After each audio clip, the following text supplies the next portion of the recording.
I think it's very important that we are honest, because how often does people come to Vue De Monde? Once in a lifetime, once every 6 months, once every 3 years, however that may be.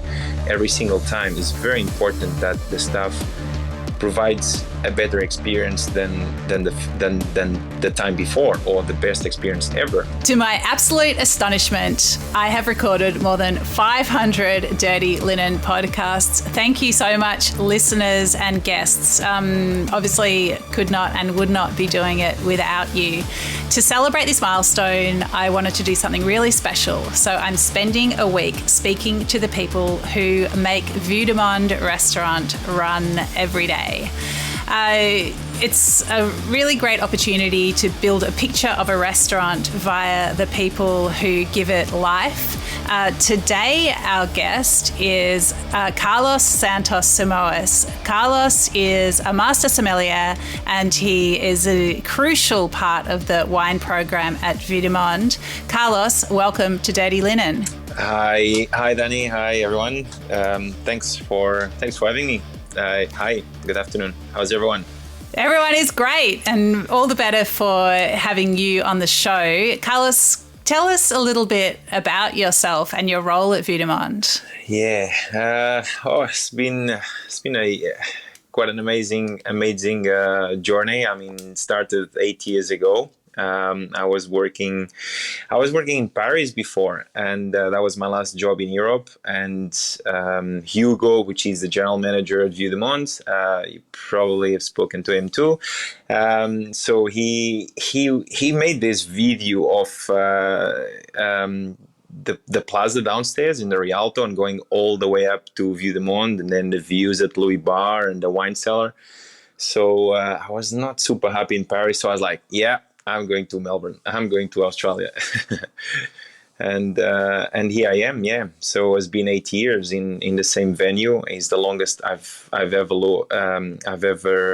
worked in any restaurant. So yeah, it's pretty cool. It's so busy, so dynamic, always changing, always evolving. And keeps us fresh, I guess. Then wine-wise, I mean, again, same thing. There's so many opportunity to evolve with the wine list. There's so many new wines all the time, and then again, why not at Vue De Monde, because we can. Yeah. Well, it's certainly unusual to have two Portuguese brothers working at a restaurant in Melbourne, and definitely a feature of the restaurant to have you both there on the floor, as so often happens. Tell us about your background, Carlos. About, was wine already a part of your life in Portugal? Well, it's funny because, me and Hugo, so our grandfather has a little vineyard. He passed away a few years ago, but he had a vineyard for all his life. So when we were growing up, I remember, I don't know, being 4 or 5 years old. Hugo is 3 years younger than me. But I remember being in the vineyard and throwing him grapes. And Grandpa being very upset. What are you guys doing? You're wasting my grapes.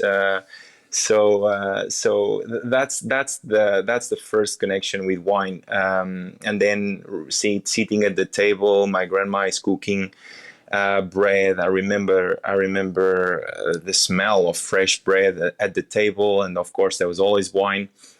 I think I probably back then may have had a couple of sips here and there, but that was the only connection, I think, until a lot later with wine, until I started hospitality school, because I actually started very, very early working in restaurants. I was only 11 years old, funny enough. Started going in after school, on a weekend, and then on the holidays, because I was so keen on buying these Nike shoes that I end up never buying, because I think I learned the value of work and the money, so I did not want to spend that kind of money after all. So that was my mom's way to teach me, you want something, you go and work for it, and then you will see that probably you don't need them anymore. And so that was it.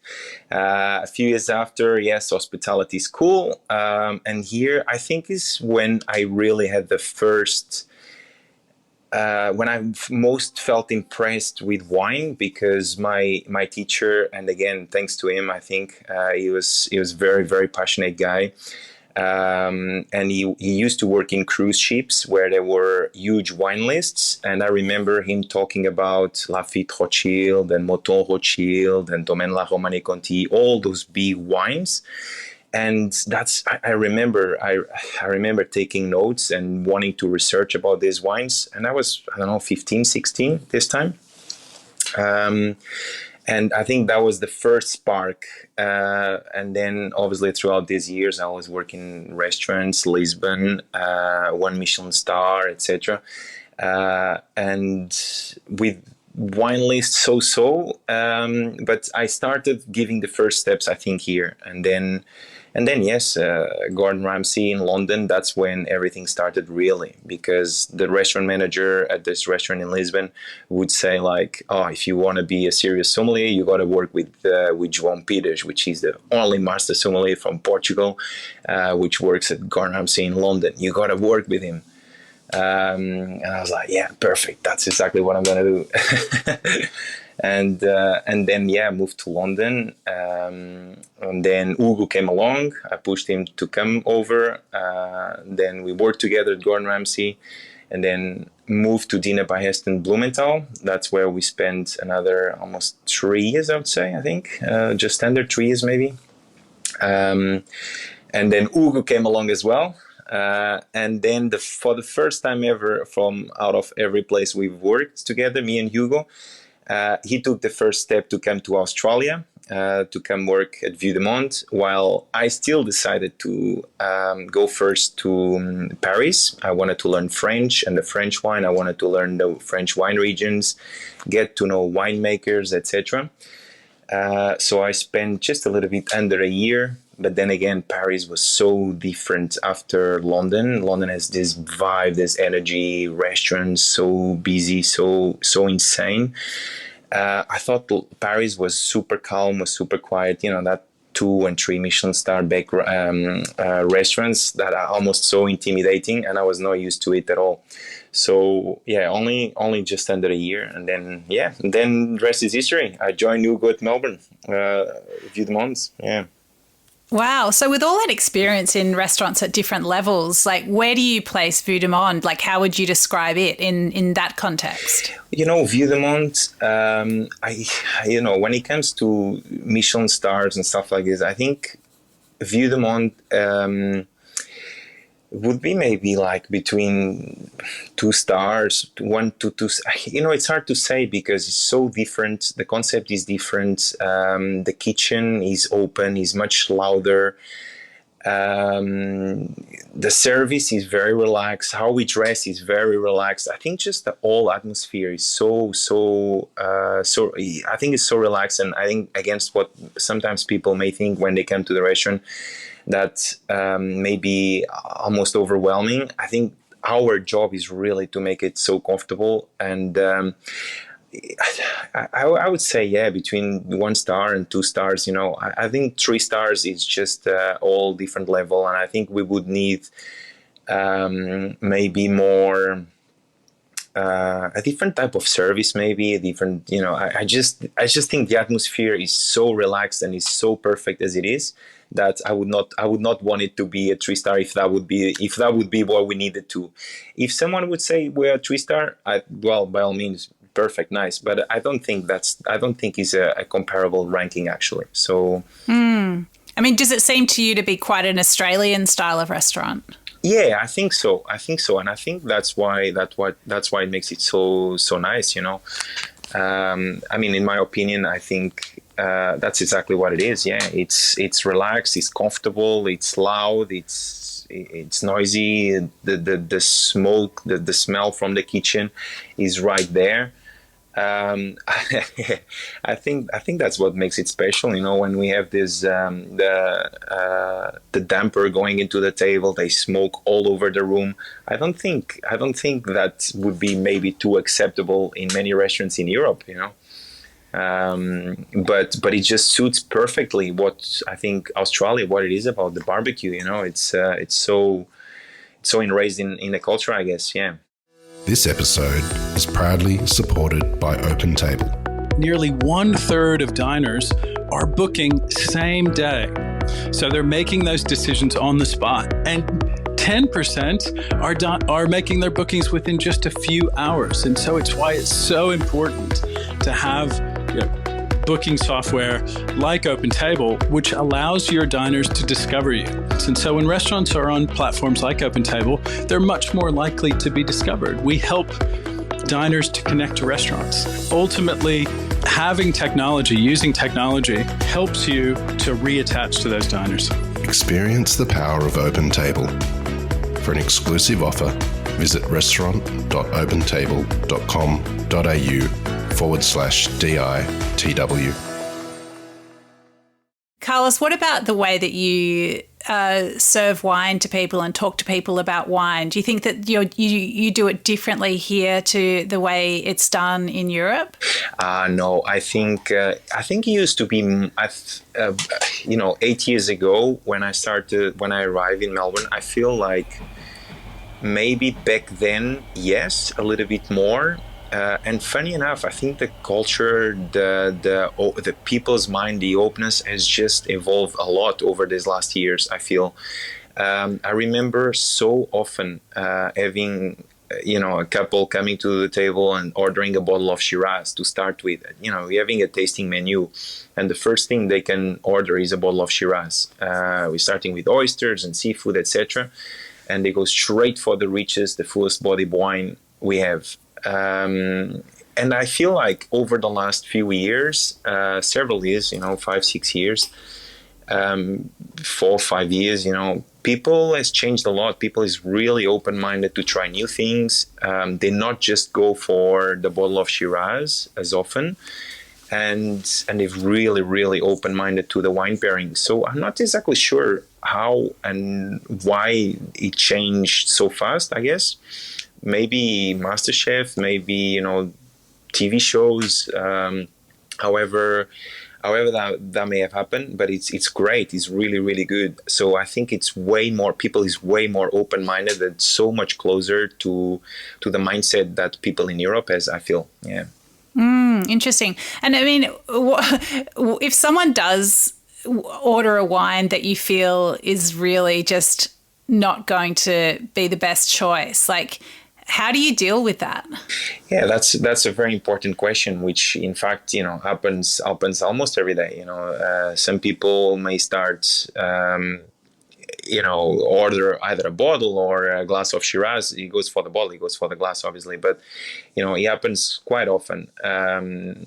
So I think it's very important that we are honest, because what we want, how often does people come to Vue De Monde? Once in a lifetime, once every 6 months, once every 3 years, however that may be. Every single time is very important that the staff provides a better experience than the time before, or the best experience ever. So I think it's really important that if we think we can make the experience better, it's really important that we actually say something. For instance, if someone say, well, yes, I would like to start with a glass of Shiraz, then I would say, look, totally fine. I'll bring you the glass of Shiraz if you like. However, if I may, would you like me to recommend you something that I think will work really nice to start the meal with? Because we'll start with oysters, we'll start with seafood, etc. So I would be very, very happy to bring, even if it's just a little bit on the side. So you can have your glass of Shiraz if you like, but just something on the side that will help you enjoy at least the first couple of courses, and that's on me. And they will be so blown away, so happy that someone is doing something for them that they don't have to. I think that's the beginning of a relationship. The guest will be like, yeah, sure, why not? They will have that sip, they will have the first impression, and they will be like, oh, what should I have next? That's what happens most often. And then you're already leading the guest by the hand and providing them an experience, I guess, a better experience than they would have if they just sit on that glass of Shiraz.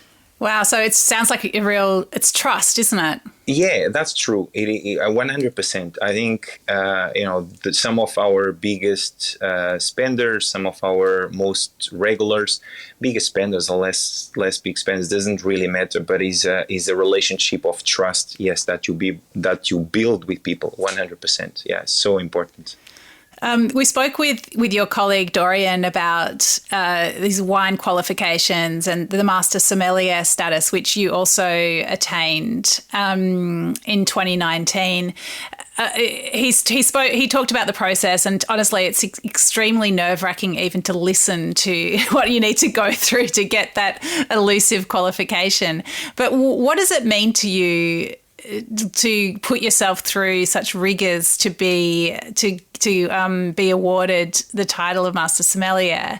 Does it make you a better sommelier, or is it something that's is it bragging rights? Is it just a sense of personal achievement? What's the motivation?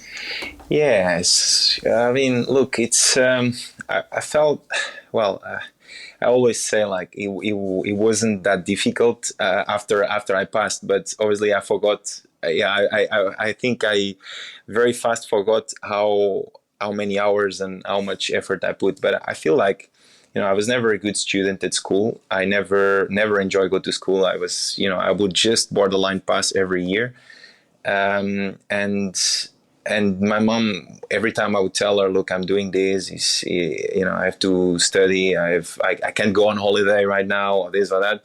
And she would be like, why are you doing this? Like, you're never a good student. Why would you put yourself through this? And I just kept going, because at the end of the day, it comes, as you said, yes, I think it's a personal thing. And I'm very competitive, so from playing soccer at a very young age and always being so everything that was sport, everything that was competition, I would be in.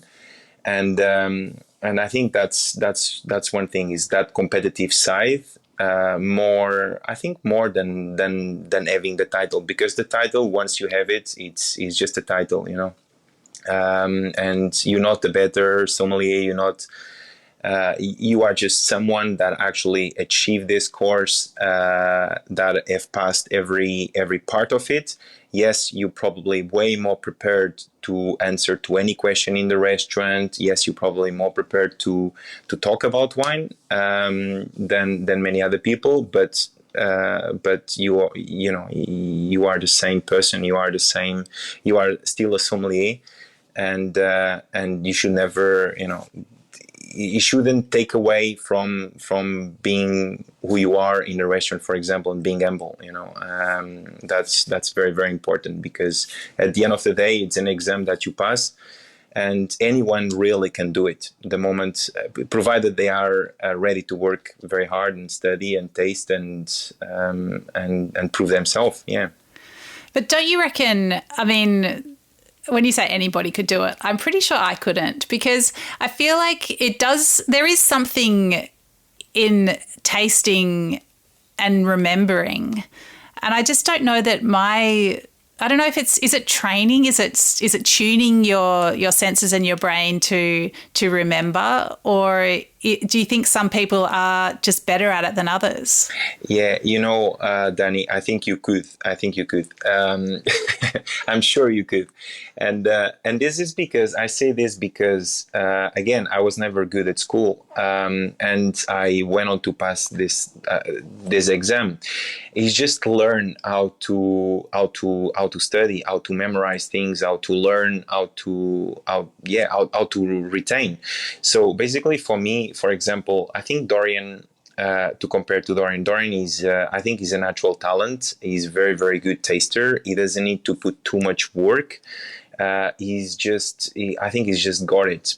While as for me, for example, for tasting, I had to work a lot, because my weakest point, I think, it was the tasting. And I really, really had to put more effort into the tasting, because that's where I knew it was my weak side. So it was just about taste every day. I had this wine fridge at home with, I always had about 150, between 150, 170, 200 bottles of wine in the fridge, and all on Cort d'Avin. So my partner at the time, she was in real estate, so she would wake up really, really early and prepare me 6 wines at 6 a.m. And when I wake up, because I would finish like 1, 2 a.m. at the restaurant, when I wake up 9, 10 a.m., I would go in the desk, taste the 6 wines, and then figure out what I got right, what I got wrong. And I would go in the fridge, the ones I got wrong, and just taste again, over and over again until I would not get it wrong again. I would get to work and I would ask the guys at the restaurant to prepare me another 6 wines if they were not ready already, because most of the times there was already someone already with 6 wines again. So it was just about tasting and tasting and tasting over and over and over again, and just really the moment you smell something, it's like, okay, well, I know what this is just by the smell. So that was tasting. Theory is actually interesting, because you probably heard of, or seen people studying with flashcards, etc., and having huge hundreds and dozens, of flashcards. I had them too. I had about, I think 4,000 flashcards, and each of them had one. Yes, 100%. Each of them had 1 or 2, sometimes 3 questions, and then on the back, sometimes 0 questions because I forgot to write the answer.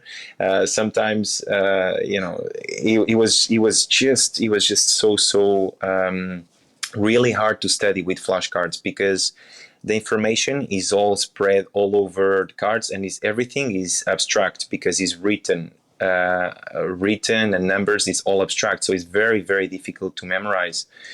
And that's what I learned, is that for the last year I had to study with memory techniques. So I would create memory palaces. So it became very interesting, because the street where my mom lives, it was a memory place. Vue De Monde was a memory place. My home was a memory place. The road to work was a memory place. So everything I could think of was a memory place for a different part of the world. Spain, Portugal, Italy, etc., France, US, Chile, Argentina, South Africa. So every place what I could think of was a memory palace, basically. And then it's just add information, images and images of producers, of winemaking, of grapes, of whatever you could think of that you needed to know, the soils, geography, rivers, geology, etc. And you would just add into these memory places by order, for example, north to south. And that is it just becomes so easy to memorize. So, wow, the brain and the senses are incredible, and it's so interesting that you find your own way through it. It's really beautiful. Carlos, what happens behind the scenes in the wine program at Vue De Monde that we wouldn't know from visiting the restaurant? What are some of whether it's about the way you organize it or the way you train, what are some of the mysteries? Oh, interesting question. I don't think I can answer though. No, I mean, I think, for example, yesterday we had a wine tasting. So, we had a supplier every week. We have 2 or 3 of those. We have a supplier coming in the restaurant in the afternoon after everything is prepared, and the team sits around the table. We taste the wines, and if we see a fit for a wine in the wine pairing in the menu, we're not going to pick wines that we like. We pick wines that we see fit with the food that is being served at the restaurant, because that's what makes sense for the guests, obviously, to have and to pay at the wine pairing. So I think that's one very important thing. Other would be, every now and then we take the team out for a dinner. On Monday, for instance, we went Korean barbecue. So that was the sommelier team. Hasn't happened in a while, but every 2 or 3 months, it's important to, I think, to be together and to discuss different things that are not work and just have fun, have a laugh. I think that's super important. So I think that's part of building a team, and being together and creating relationships that will reflect then into the guest. Because if everyone is against each other and everyone is fighting each other, it's very, very hard to work in an environment like this. And I feel like the one of the reasons why we have such, or at least more, staff retention is, I think it's building and nurture the team. Yeah. And for someone who's never been to Vue De Monde and perhaps never even been to Melbourne, why would you tell them that they should come to the restaurant? Well, I would say, look, if it's not for the views, at least, I think what we do, I think is pretty. I think it's very nice. I think it's very special.